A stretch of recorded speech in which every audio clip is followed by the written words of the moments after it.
હવે ત્યાર પછી આનાથી આપણે ઊંધું લઈએ કે આપણે હમણાં શું કહ્યું કે કોપર નાઇટ્રેટનું જે દ્રાવણ છે એ કોપર નાઇટ્રેટના દ્રાવણમાં ઝિંક ધાતુનો સળિયો.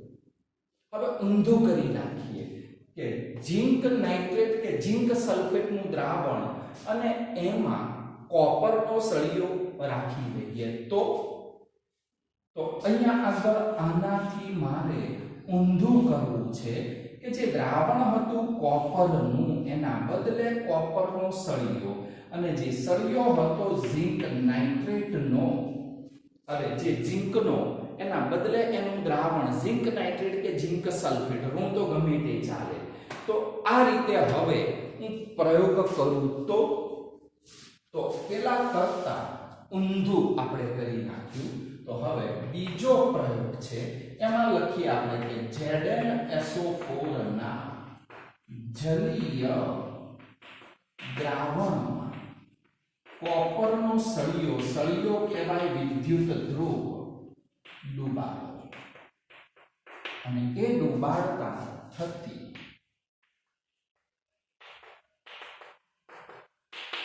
પ્રક્રિયાઓ સમજાવો. તો ઝિંક સલ્ફેટના દ્રાવણમાં કોપરનો વિદ્યુત ધ્રુવ ડુબાડતા થતી પ્રક્રિયાઓ જે છે એ પ્રક્રિયાઓ સમજાવો. હવે તમે ગમે તે દ્રાવણમાં ગમે તે ધાતુનો સળિયો મૂકો એટલે પ્રક્રિયા થાય આવું ના હોય યાર. ગમે તે દ્રાવણનો ગમે તે સળિયું લો ગમે તેમ તમે ડુબાડી દો એટલે પ્રક્રિયા થઈ જાય ના હોય એવું.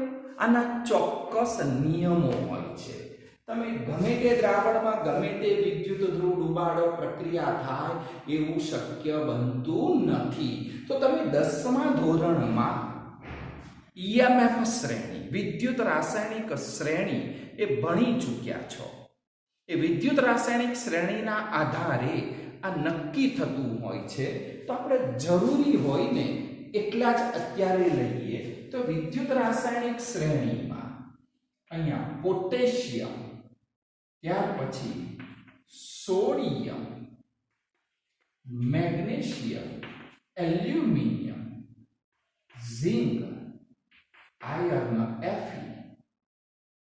તો અહીંયા આગળ પોટેશિયમ, સોડિયમ આ ક્રમ આપણે યાદ રાખવાનો છે. ઉતરતો ક્રમ વિદ્યુત રાસાયણિક શ્રેણી એટલે આને વિદ્યુત રાસાયણિક શ્રેણી અથવા તો EMF શ્રેણી કહેવાય.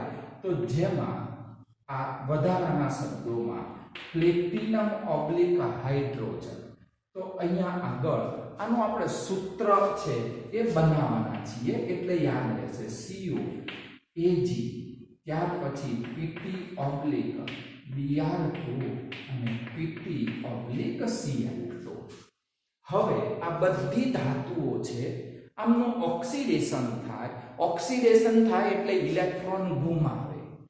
કોઈ પણ તત્વની ઇલેક્ટ્રોન ગુમાવવાની જે તીવ્રતા છે જેનું ઇલેક્ટ્રોન ગુમાવે એટલે ઓક્સિડેશન, ઇલેક્ટ્રોન ગુમાવવાની તીવ્રતા એટલે કહેવાય તેનો ઓક્સિડેશન પોટેન્શિયલ. વિદ્યુત ધ્રુવ પોટેન્શિયલ બે પ્રકારના હોય. Oxidation potential, reduction potential. Oxidation potential એટલે ઇલેક્ટ્રોન ગુમાવવાની તીવ્રતા, રિડક્શન પોટેન્શિયલ એટલે ઇલેક્ટ્રોન મેળવવાની તીવ્રતા. તો આ જે આપણે શ્રેણી છે એમાં ઉપરથી નીચે તરફ જાઓ તો તેમના ઓક્સિડેશન પોટેન્શિયલ એમાં શું થાય છે? ઘટાડો થાય છે. ઓક્સિડેશન પોટેન્શિયલ ઘટતા જાય છે. આ વસ્તુ 12મા સાયન્સમાં પણ MCQ સોલ્વ કરવા જોઈશે જ એટલે અહીંયાથી જ યાદ રાખશો. હવે ઉપરથી નીચે તરફ ગયા ઓક્સિડેશન પોટેન્શિયલ ઘટે તો જે પહેલું આવે એનો પોટેન્શિયલ કેવો હોય? વધુ. પહેલાનો પોટેન્શિયલ વધુ હોય તો નિયમ એવો છે કે જેનો ઓક્સિડેશન પોટેન્શિયલ વધુ હોય તેનું ઓક્સિડેશન અને જેનો ઓક્સિડેશન પોટેન્શિયલ ઓછો હોય તેનું રિડક્શન શક્ય બને છે. એક તો આ પોઈન્ટ કે જેનો ઓક્સિડેશન પોટેન્શિયલ વધુ એનું ઓક્સિડેશન ઓછો એનું રિડક્શન. તો ઉપરથી નીચે તરફ જાઓ છો, ઓક્સિડેશન પોટેન્શિયલ ઘટે છે તો પહેલા ઉપર હોય એનો વધુ, નીચે હોય એનો ઓછો. તો જે પહેલું આવે એનો વધુ એટલે એનું શું થાય? ઓક્સિડેશન. માટે આ ક્રમમાં જે પ્રથમ આવે તેનું ઓક્સિડેશન અને પછી આવે તેનું રિડક્શન થાય છે. તો પહેલો આવે એનું ઓક્સિડેશન, પછી આવે એનું રિડક્શન થાય. અને એ રીતે હોય તો જ પ્રક્રિયા શક્ય બને. હવે આને યાદ તો રાખવાનું, તો આવું સૂત્ર યાદ રાખો કે પોટેશિયમ એટલે કે અથવા ક, તો આને કન્યા માગે એલ્યુમિનિયમ. કન્યા માગે એલ્યુમિનિયમ અથવા કેન્યા અથવા કન્યા માગે એલ્યુમિનિયમ.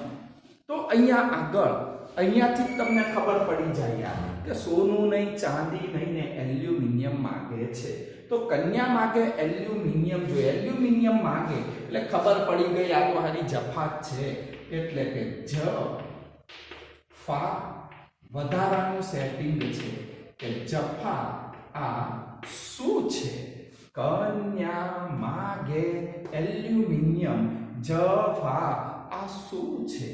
ત્યાર પછી પ્લેટિનમ એટલે હાઇડ્રોજન, તો આના માટે પીટી, Cu એટલે ક્યુબા, Ag એટલે આર્જેન્ટિના.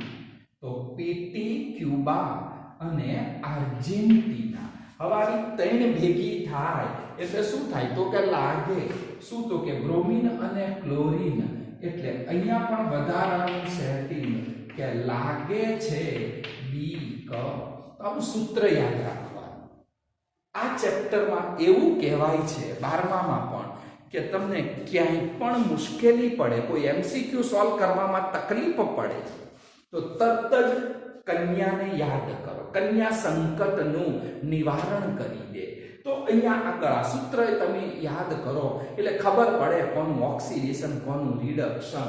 તો આવી રીતે આ સૂત્ર યાદ રાખશો કે કન્યા માગે એલ્યુમિનિયમ, જફા આ શું છે? પીટી, ક્યુબા, આર્જેન્ટિના, એની લાગે છે બીક. તો હવે આના પ્રમાણે આપણે જઈએ છીએ. તો અહીંયા આગળ કોપર એનો સળિયો, ઝિંક સલ્ફેટનું દ્રાવણ. કોઈ પણ દ્રાવણમાં ગમે તે સળિયો ડુબાડો, પ્રક્રિયા થાય એવું શક્ય ના બને.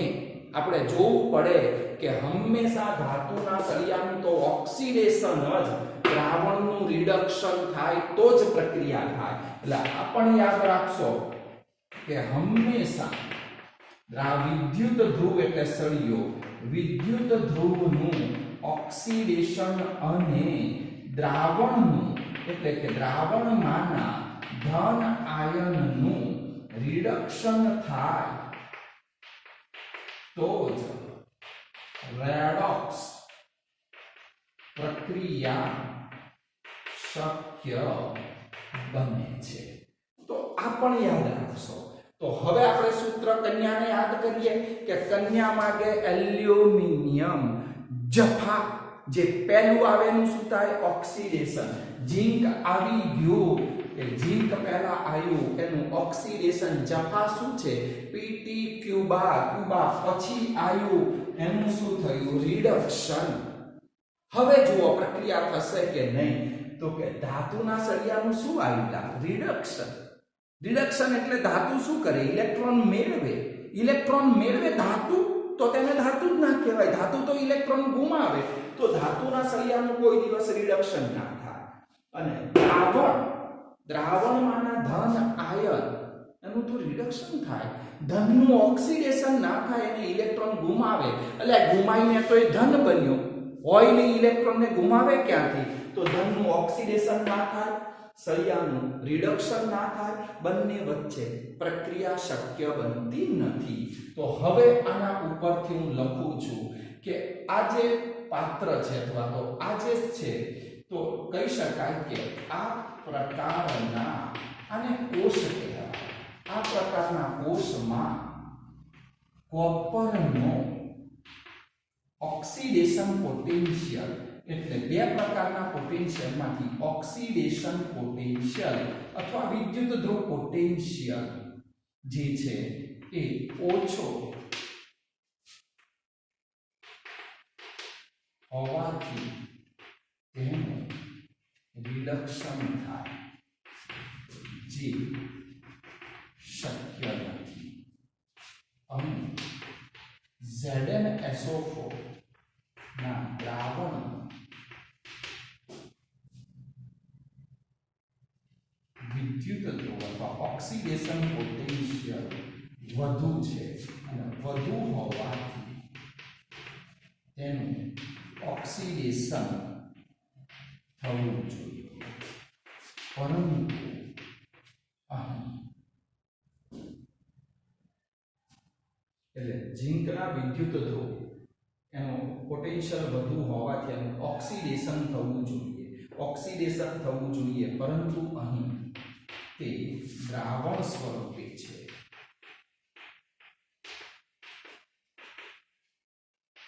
તેનું ઓક્સિડેશન શક્ય નથી.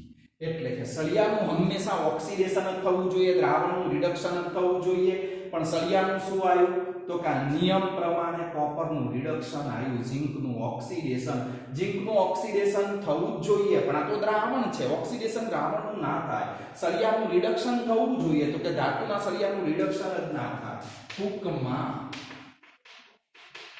અહીંયા બંને વચ્ચે રેડોક્સ પ્રક્રિયા શક્ય બનતી નથી. એટલે કે આ બંનેને તમે ભલે મૂકી નાખો પણ આ બંને વચ્ચે કોઈ પ્રક્રિયા શક્ય બને નહીં. તો આવી રીતે આ જે ટોપિક છે એ તમારે યાદ રાખવાનો છે 12 સાયન્સ માટે. અને આ તો આ રીતનો પ્રશ્ન એટલે MCQ માં પૂછે કે નીચેનામાંથી કોનામાં પ્રક્રિયા શક્ય નથી.